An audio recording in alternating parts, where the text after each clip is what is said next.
أعوذ بالله من الشيطان الرجيم بسم الله الرحمن الرحيم الحمد لله وكفى ثم الصلاة والسلام على عباده الذين اصطفى الحمد لله الذي هدانا لهذا وما كنا لنهتدي لولا أن هدانا الله أما بعد السلام عليكم ورحمة الله وبركاته هاري مسيبي أنجول تدو بالإسلام باوي يتو الله nemaji ko nemini en e wawande ko di jelu duwano nelaɗo makko sallallahu alayhi wa sallam ɓurnaɗo tagefa gon fo kanko e ɓeygure makko nen e sahabaɓe makko ɓen fop e kala wonɗo e lawol ɓeɗo yo Allah waɗe e maɓɓe ila yawmil qiyama musidɗo mon Abdallah Diallo Brixel salmini on salminago dina salminago l'islam salminago yimɓe aljanna ka aljanna yo Allah waɗan on fo moɗon har ko jaaɓe yimɓe aljanna haray ɗen andintina ɗo ka page meɗen Facebook lawol kisal ɗo yo Allah hisina jokkamɓe en gol lawol ɗo e kala wonɓe ndarude e feƴƴunayeɓe ɗi yewtereji ɗo ila yawmil qiyama. Toɓɓere wotere ko yewtunoɗen hanki yimɓe tato luttinoyteɓen haray ka nder yite jahannama yo Allah dando en tawede e maɓɓe. Kala kadi tawayɗo hino jogi ɗin sifaji ɗiɗi yewteten ɗo joni Allah yaltinmo renɗinamo e natugol yite waɗamo e natoɓe aljanna. Musidɓe julɓe tedduɓe, ko adi mi fuɗɗade yewtere nden miɗo toro Allah yo Allah hissin en e nde nawnare coronavirus nawnuɓe yo Allah hondikkinɓe fatiɓe yo Allah waɗɓe yamɓe shahid yo Allah ɓeydu e renugol ayna danda leydi meɗen ndi lagine yo Allah renan en ndi aynana en ndi yo Allah hokkuren lamɓe fewɓe nunɗuɓe huloɓe Allah wawaɓe fonnude ɓiɓɓe lagine ɓen fop ya rabbal alamin.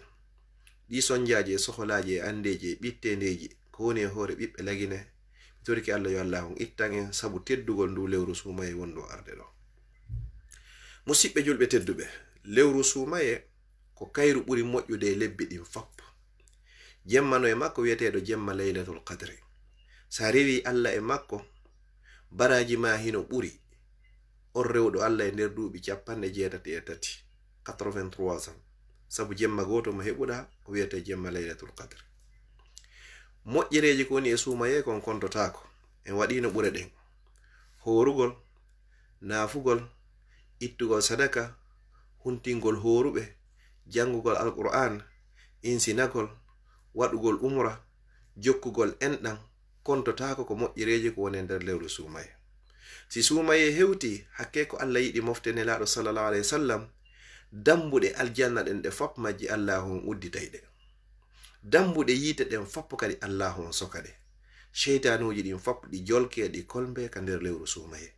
Fi hon ɗum wata wot luttu hay e goto hara o yafaka ka nder lewru sumaye.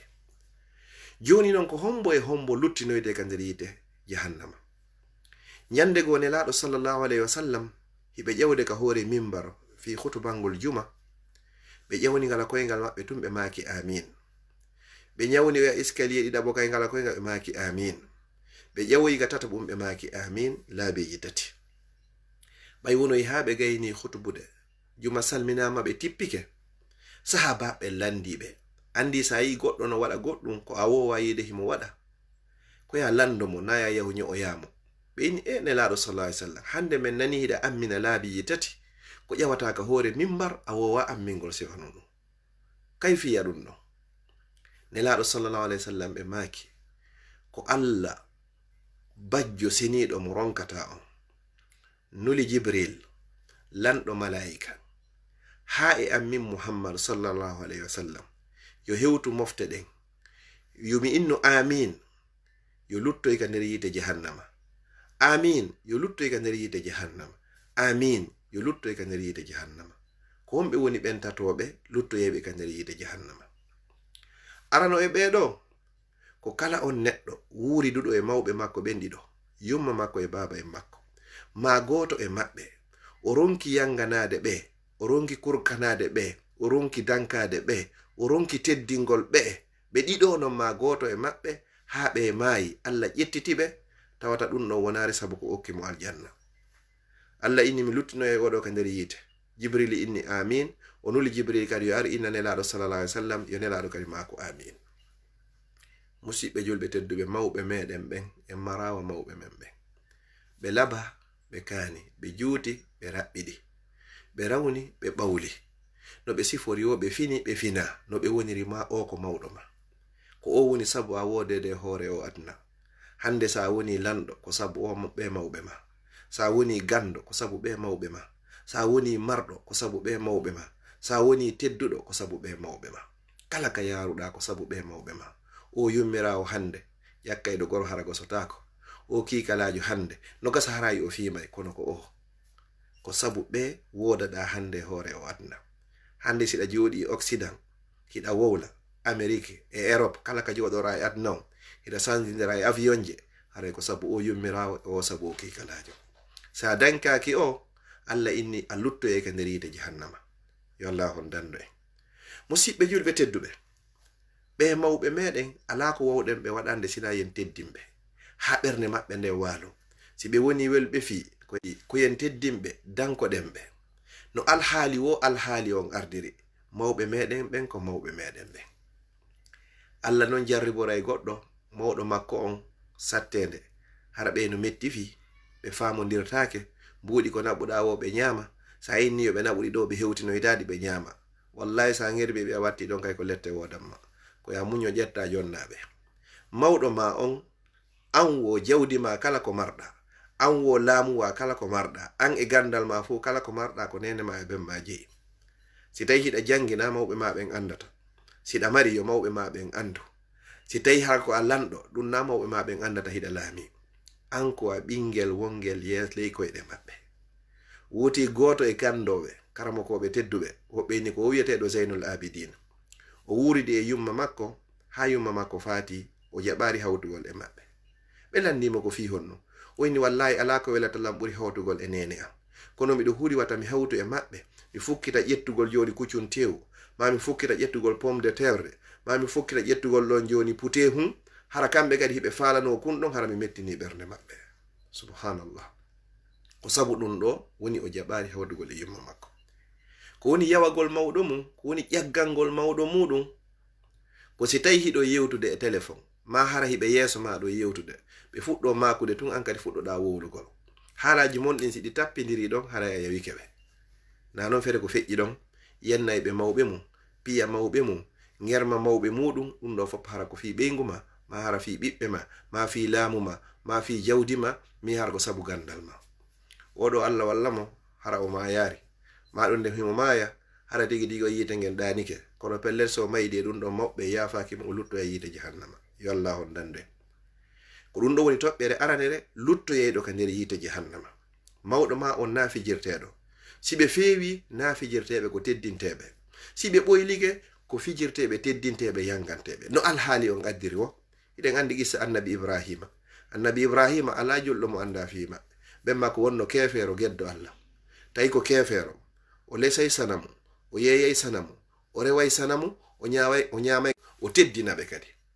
ko ɗum ɗo allahima ko wiyete kon umma kanko tun o woni mofte musiɓɓe julɓe tedduɓe ko yewtuɗen fi nene e baba wo wawata lannugol ko oɗo woni neɗɗo aranɗo e luttinoyteɗo ka nder yite jahannama mo wuridi e mawɓe muɗum ɓen ɗiɗo ma goto e maɓɓe ronkaɓe yanganade sa mara jawdi haɓa dépensaɓe yaw gollidirtaɓe doole maɗen dankoraɓe ɗum ɗon ha ñande Allah waɗi ko sati allahum bonnata karamakojo goto o wi wo kala on ƴettuɗo hoore mum waɗi boydijo waɗi kurkadu ka ley sengo ley tundaji yumma makko ɗen e baba en makko kurkaniɗaɓe dankiɗaɓe teddinɗaɓe wo a wonay kohojo tedduɗo e sengo dow ko'e leñol ma fo e gorol ma fo kala yanganiɗo mawɗo muɗum kala teddinɗo mawɗo muɗum kala anditanɗo mawɗo muɗum kala ka yarɗa tedda e adna e lakara yo Allah okkoren feere e fiira o wawete yangorande mawɓe meɗen ɓen fatiɓɓen fop yo Allah waɗuɓe ko aljannatul firdawsil ala yeru luttuɓe hakkudeji meɗen ɓen yo Allah ɓoynude en e maɓɓe ha wawa sayi luttay enen kadi yo Allah lontinan en ka ɓiɓɓe meɗen ɗo oɗo woni go'o e luttinoyteɗo ka nder yite jahannam ɗiɗaɓo on woko kala on mo suumaye tawi ha suumaye on yehi hara bakkatuji makko ɗi yafaka moƴƴereji e ɗuɗude ko waɗete e nder lewru suumaye ndun kon ɗin ɗon fop ronkaɗi waɗude welsindoɗa ɗin ɗon fof fi aduna ha suumaye yaha hara yiɗa luttide e bakkatu Allah inni Jibril oɗo o luttoye ka nder yite jahannama inno amin Jibril inni amin nelaɗo sallallahu alaihi wasallam kadi maki amin oɗo o tefanoytake o tawatake e tefanoyteɓe yawmal qiyama yo Allah dandu en tawede ɗo. Masalan, suumaye on ara ronka horugol, suumaye ara ronka nafugol, suumaye ara ronka jangugol Qur'an, suumaye ara ronka ittugol sadaka, suumaye ara ronka huntingol horuɗo, suumaye ara ronka jokkugol enɗan, suumaye ara ronka waɗugol umra, suumaye ara ronka yanganagol mawɓe maɓe, suumaye ara ronka woɗugol hay kongol moƴƴol, hara hay bindol gotol a andari nder diinal islam. ɓuri moƴƴereji ko kontotako ko heɓoto ko nder suumaye an ɗiɗo fap wona incapable hara hay gotum a wawari waɗude ɗon ko bakkaduji ma yafirorde, dambuɗe aljanna fap hino uddita, dambuɗe yiite fap hino soka, ronka heɓude sabu ko natira gotal e ɗiɗo ɓenni oɗo e lutto ka nder yiite jahannama. Ya subhanallah, ronka ɗaɓɓugo laylatul qadri e nder balɗe ɗiɗi ɗo inchallah no gasa e juma wona e goo suumaye yo Allah tawde nawna wawugol horugol ngol ko fewndo hanɗa heblade inna inchallahu hikka mi heɓa jemma wiyete ɗo laylatul qadri fi hon ɗum sa rewi Allah e makko baraji ma no ɓuri rewɗo Allah e nder duuɓi 83 kono no heɓirta oɗo ko ila ñande goo suumaye ha ñande inna weta e julde ko ya daro wurnita ɗi jemmaji, janga Qur'an, nafa jemma, juula waktuji farilla ɗin, ɗoftoɗa nene baba, itta sadaka, huntina horuɓe. Surtout fewdo ka o corona ari ɗo ka nenawonaji ari ɗo moƴƴereji ɗin fewndo ko dobul onon marɓe ɓen wallahi Allah okkori on nemaji si on wattani hakkil o heɓay aljanna adna heɓoyon kadi aljanna lakara. Sabuna ɓe innay mo marago ko yurmi wawi ko falaɗa ittude sadaka o ko falaɗa ittude sa mara haɗa a wawata. Joni noon ammo Allah yanyani feere nden Allah suɓike ma e nder tagefo mum fop ko tawata fop hino faala, alamo faalaka heɓugol cewti, alamo faalaka laamu, alamo faalaka gandal, alamo faalaka mangu. Allah okkima e nder ɗum ɗo ƴettundi jawdi ma ɗo sooda aljanna Allah on. No wodi miskinɓe ɓe tawata hay ko ñama ronko ƴettu huntina ɓe, holtina ɓe, alyatimaɓe no wodi nelaɗo sallallahu alaihi wasallam maake hay mo ƴetti to jungo mum mowli ni hoore alyatima hara ko sabu yurmede Allah harmina e jungo ma e jon jungo ngon fo e natoygol yiite jahannama. Musidɓe julɓe tedduɓe ɓe Allah yanyani feere wallahi no wakko on hara a yangaki boy sabu jawdi ndi o jonnuma ndi. Musidɓe julɓe tedduɓe ko oɗo woni ɗiɗaɓo e luttinoyteɓen ka nder yiite jahannama. Kala on mo suumaye ari tawi ha suumaye on yehi hara bakkatuji makko ɗi yafaka, yo Allah on dande. Tammo on ko hombo ko on nanɗo inde nelaɗo sallallahu alayhi wa sallam ɓurnaɗo tagi fo on hino wowle o ronki juulugol e maɓɓe sallallahu alayhi wa sallam. Sa nani goɗɗo inni muhammadun rasulullah ka wonɗa o ko ayinmo sallallahu alayhi wa sallam si wona hara ka nder hurgo. Sa juuli e maɓɓe nde wotere Allah juula e ma nde laabi 10, sa juuli e maɓɓe nde laabi 10 Allah juula e ma nde laabi 100. Si Allah juuli e ma ko wonno wiyata mi yaafike ma, mi yurmama ma, mi dandima, mi ukkima aljanna, mi dandima yiite. Kono fala den hara ɓuri ɗum ɗo sabu ko juuluɗa e ɓurnagol mum pet nde wotere. Sa heɓi ɗum ɗo ñande be ñande nde laabi 100 ma ɗum sa heɓi ɗum ɗo ñande be ñande nde laabi wulure tentini ka suumaye ɗo, tentini ka o confinement woodi ɗo tawata tanji hino woodi no joɗora rewa Allah. Wurnitiren jemmaji ɗin jantagol inde Allah, wurnitiren jemmaji ɗin naafugol, wurnitiren jemmaji ɗin jangugol Qur'an, wurnitiren jemmaji ɗin juulugol wulla yeeso Allah subhanahu wa ta'ala. Yo Allah ittuɗe lette ɗo e hoore ɗe mofte makko, yo Allah solnan ɓiɓɓe lagine, yo Allah okkore lamɓe fewuɓe nunɗuɓe huloɓe Allah hara ko fonnay ɓe ɓiɓɓe lagine fop wona men pied d'égalité, hara en wona e leydi ko ɓe wiyata kon hara mo bonna hula. Andi si a bonni hara hiɗa andi pellet ko sariya o rewrete e hoore ma hara a hula ɗon kadi hara yato ñaaka. No wodi leyɗeɗe go hara bonnuɓe hino danka ɓuri hayɓe bonnaɓen taw sariya o rewre e hoore ma hara siko soketeɗo o sokire no haniri non, si tawi ko kondaneteɗo o kondanine hoore hanno hara ko sariya on woni ko rewna e hoore makko, hara wona sabu oɗo ko ɗo iwri ma ko ɗo o fewri ma ko ɗo o fokkitiri, hara ko sariya on windaɗo wallina on kala arɗo hara fappo hino fota e hoore sariya on. Yo Allah okkore bellamɓe waway ɓe waɗande ɗum ɗon ka leydi meɗen lagine. Musidɓe julɓe tedduɓe ko nder toɓɓere ɗo mi falno andin tinde mi fillitoɓe yimɓe tato luttinoyteɓe ka nder yiite jahannama. Kala wuuri duɗo e mawɓe muɗum ɓen ɗiɗo ma goto e maɓɓe ha ɓe maayi hara o yanganakiɓe ko wata wonde sabu ko hokkimo aljanna, oɗo luttoya yiite yo Allah danda o. Ɗiɗaɓo on ko kala on mo lewru suumaye ndun tawi hara himo hattanamo jogii cellal o ronki waɗugol e moƴƴere nder lewru ndun ha suumaye on yehi hara o yaafaka, hara o rinɗinaka e natugol yiite jahannama. yo Allah danda on oɗo ko luttoyeɗo ka nder yite jahannam. Tammo on musidɓe julɓe tedduɓe ko kala nanɗo inde nelaɗo sallallahu alaihi wasallam no wowle o ronki juulugol e maɓɓe sallallahu alaihi wasallam. Allahumma anfa'na bima allamtana wa allimna ma yanfa'una.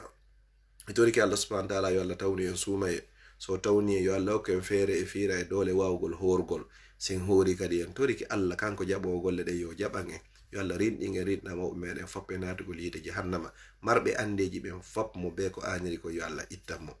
nawnube ma nawnirabe fop noneji nawna yo fop yo Allah on sellimbe mo be ko mapuri siko pewal siko jawdi siko gandal siko laamu siko battane moƴƴo mo be yo Allah on okkumo. Mi toriki Allah subhanahu wa ta'ala kala feƴƴinoyɗo nde yewtere ɗo o feƴƴinde sabi Allah araw darani mi wonɗo e wolde o feƴƴinire nde fiya goɗɗo yiyo nde naftora nde yo Allah on dandumo coronavirus yo Allah okkumo battane moƴƴo ko fala ko moƴƴereji adna e lakara foppo yo Allah on okkumo ya rabbal alamin. Haray inchallahu bi isnillahi ta'ala hiɗen mari alluwal sumaye waɗetegal ka radio hanno page Facebook lawol kisallo haray nyande be nyande bi isnillahi ta'ala ɗum haray ko a partir de 18h30 heure de Paris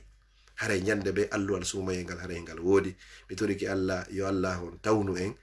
so tawni en yo Allah newnan en wawe latingol on programme ɗon hara ko fi Allah woni ko waɗirɗon onon kadi feƴƴiniro yo sabi Allah fi en fo men en waw kafugol baraji ɗin yo Allah wurno en fodde gurnan ɗan heno moƴƴani en yo Allah ƴettito e nyande tawata ko ola kar woni ko moƴƴani en. Wassalamu alaikum wa rahmatullahi wa barakatuh.